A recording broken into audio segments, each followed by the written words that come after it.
توفی باور نکردنی نامزد سارا سرور که اصلا باورتان نمی شود. سارا سرور با نامزد ترکش در کدام کشور زندگی می کند؟ بدتر شدن رابطه سارا سرور با مادرش و افشای حقایق و رازهای پشت پرده زندگی سارا سرور در کشور کانادا و رابطه عجیب سارا سرور با دوران اعتمادی.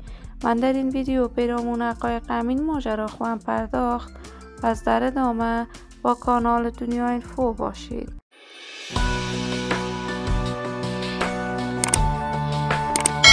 سلام سلامتی ایام و کامتان باد. شما را خوش آمدید میگم به یکی دیگر از ویدیوهای جذاب کانال دنیا اینفو. برای دوست شدن با این کانال علامت سابسکرایب را فشار دهید تا از ویدیوهای دیگر کانال دنیا اینفو هم آگاه شوید. سارا سرور، هنرمند جوان که در یک خانواده کاملا هنری دیده به جهان گشود، هنر موسیقی را از مادر و پدر بزرگوارش آموخت. سارا سرور کارهای هنری فراوانی در هنر موسیقی افغانستان در مدت خیلی کمی که به هنر موسیقی رو آورده انجام داده است. آهنگهای دوگانه سارا سرور با دوران اعتمادی، هنرمند جوان و با استعداد دیگری افغان در کشور کانادا همیشه گل کرده است.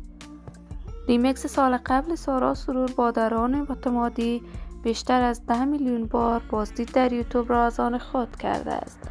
جدیداً سارا سرور تصاویرش با نامزد ترکش نشر شده است و نامزد ترکش خانه خیلی بزرگی به نام سارا سرور در کشور کانادا خرید کرده است و این تحفه به عنوان تحفه ازدواجش برای سارا سرور بوده است.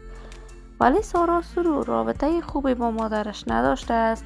مادر سارا سرور خانم هنگامه برخلاف ازدواج سارا با این پسر ترک بوده است. ولی سارا سرور بزرگ شده کشور کانادا است. تصمیمات خانواده‌اش هرگز برایش قابل قبول و ارزش نداشته است. ما در انتظار نشر تازه‌ترین آهنگ‌های سارا سرور خواهیم بود. دوستانم، شما هم نظریاتتان را در بخش کامنت با من شریک بسازید. اگر تا هنوز عضو کانال دنیا اینفو نشدید، پس برای عضویت با این کانال علامت سابسکرایب را فشار دهید. صحت و سلامتی برای هر یک از شما نازنینان از بارگاه عزت لایزال تمنا دارم. تا درود دیگر، هر یک از شما خوبان را به لای منان سپرده. شاد و موفق و کامیاب باشید.